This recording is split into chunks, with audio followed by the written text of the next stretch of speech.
Let's get into it. Okay, so today I want to talk about property because property is one of those things that if you've ever thought about investing or like your future or like how you're going to retire, property and having a property, an investment property has probably been one of the things that you have considered.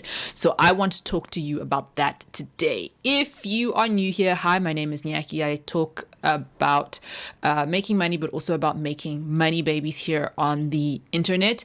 And we have investment properties. And so I'm going to be talking to you from that perspective. So I will caveat that property is like one of those like all round like historical investments that people love because like who doesn't love property as an investment? But ironically, so my dad, who's my investment coach, we're like split at this point. So he's managed to be quite successful and has, reached financial freedom and has enough money to live until the Lord comes, basically.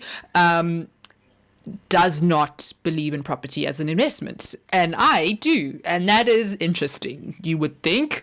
I do, but I don't, but I do, but I've kind of fell into the trap and now I'm here. So I'm going to talk to you about just my opinion around that. So why doesn't he invest in property? You should ask him. I don't know. No, I do know. And it's because of the pitfalls of the property market. So the number one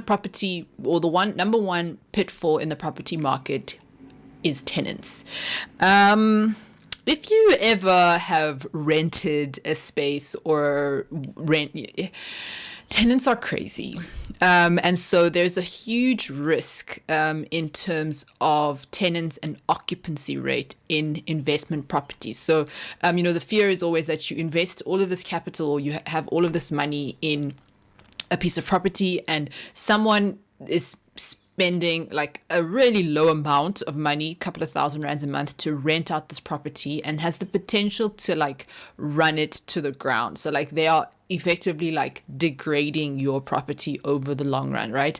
I know, I suppose like there's certain people or certain areas or certain types of investment properties that will do better. But tenants have obviously been like a big risk in terms of property. The other risk in terms of property is occupancy. So, that's kind of ties in with the tenants. But like if you don't have the cash flow to sustain that rental property, whether it's a single property or a rent or a portfolio, it becomes really difficult to keep profitable, right? Because if your tenants or you don't have tenants for a couple of months, you then are the person who is liable for all of, the expenses that go to making that property. The other part of the risk is also cost associated, is that most of us, myself included, are not profitable on our properties. Don't let the internet lie to you. I lose money every single month by having a property and having a tenant in that property. What do I mean by this? So the property that I own is an apartment in Bram. I think I may have paid 850,000 Rand for it. So the bond on that is about 8.89 thousand Rand a month. No, it could be 8,500 Rand a month. The rental on that property, though, is only 7,500 Rand. Sometimes I can get it to 8, sometimes I can get it to 8.5, right? So my rental covers my bond, except there's still levies and there's still fees that I have to pay over and above, all the other expenses, maintenance costs that go into the property every single month. So that is a cost that we have, calculated, my husband and I, and have found that it is still in the long term more profitable for us to have a property than to not, because we kind of have like two people paying for the property. But don't be under the illusion that you are profitable from day one or even from year 10 when you own a property. You are not. So that is one of the things that I think is, like I think why people would not invest in property is because you actually do need to have a decent level of cash flow. And if you're older, that could impede on your whole life, right? So if you are 50 and you're buying a property and then, I don't know, it floods and you need to replace the whole kitchen, hopefully you have insurance for that. But like, even if you don't, and you're having to fork out 50, 60, 70,000 Rand to fix something or to do something, that's a huge amount of the overall, property value and property, your bucket of money that is used for this thing. So that is the downside of having the property.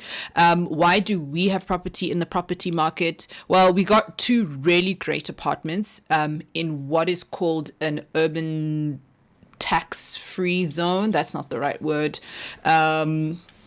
What is the word? UDZ. But anyway, so the reason why we bought properties in that specific area is that there is a tax incentive because of where it is in the in the town. So it's like part of the urban development zone. That's what it is. So the urban development zone basically gives you some like tax incentive. I know we didn't have to pay. There was like there's money that you can write off. You just need a tax person to do this for you. But like there's certain money that you can write off over the years, and it becomes a little bit cheaper because the city of Johannesburg and city of Cape Town also have done this in certain areas, like kind of incentivize the development of places. So how would you find a property like this?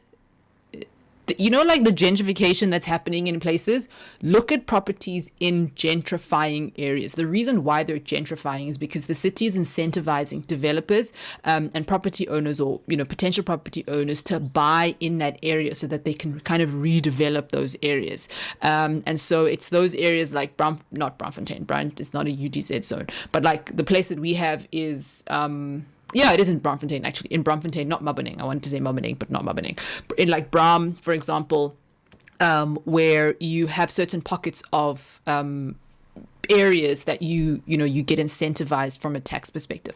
I'm not like 100% sure how it works, and I'm sure you can 100% do your research, but get a tax person for this because it's a little bit complicated. There are forms that you have to fill out every year, but like it's definitely something that in the very long-term future we'll definitely realize. So why do we have a property? That's the reason, is that really, really long-term, like 20, 30 years, we bought our properties, I was maybe 28, so put another 30 years on that at 58, 60 years old. I've got some couple of monies floating around that's just coming through every single month. And that's the idea, right? It's something that you are spending money right now on, while we still have the money, while we still have the appetite for this kind of risk to be able to see that money in the future. We've got 2 properties that we 2 rental properties that we have. So we have 1 each. We've thought about growing the portfolio, and I haven't figured out yet how to do it with other people's money. If you know how to do that, just like slide me a DM on my Instagram. Even here, just like let me know, how do you find... there's people who just like buying property with other people's money because whatever. But the risk with that, especially if we do it in our own capacity, is, it's fine if one person doesn't pay rent for the month. But if 2 people don't pay rent for the month, or if you've got 4 properties and all 4 people don't pay rent for the month, or all 4 properties are vacant for 3 or 4 months at a time, it's a tough situation. And so that is, just my 2 cents on the property market. I definitely think it's something that you should investigate, do the calculations, and don't go blindly into property, especially investment property, right? It's different with the property that you live in, especially if you're going to be living in that property for long term.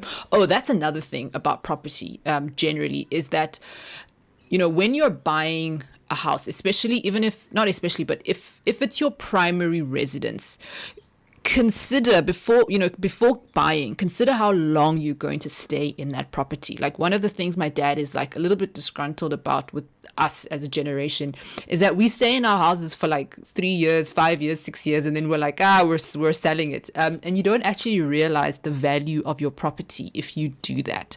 I say that with a caveat though, because when we stayed in Cape Town, we Cape Town is just a different kind of place. So the property that we had in Cape Town, I think it went up by like almost like 100% when we sold, and we were just like, Cape Town. But that was just it's just a Cape Town fluke. You guys know how complicated property in the Cape Town market is. But the problem with that, especially with selling your house, is that, you know, on a short term, like every 5 years or every 10 years, is that you sell your house. Like, I buy my house now for R1 million, right? I sell it in 5 years time for 2 million rand. Yes, I've made R1 million on my property, but I still need to live somewhere. And so I'm not going to live in a 1 million rand house. Now I'm going to try to live in a 3 million rand house. So like, that's also one of the, you know, how lifestyle creep kind of like goes in. And so like, I know it's very difficult, especially when you're starting out in the beginning, is like, consider the property that you're going to buy as like, this is our 10, 15 year, 20 year plan.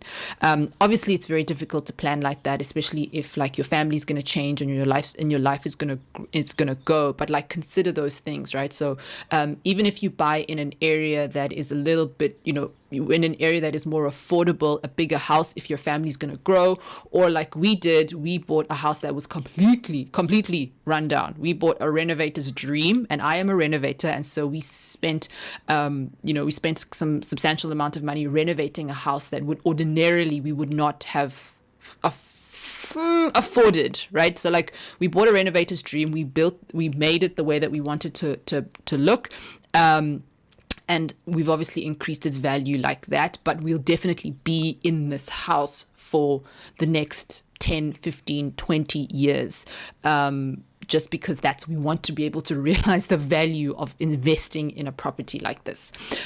So yeah, that is it from me. If you want me to talk more about this topic or topics such as this, please let me know in the comments below. If this was helpful, please do give me a thumbs up and subscribe to the channel if you want to learn more and walk the journey with me, because who wouldn't want to find out if I fail? I'm not going to fail. I'm definitely retiring at 40. I am tapping out for my financial independence.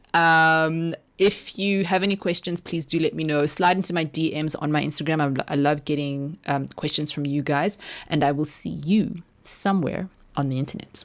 Bye.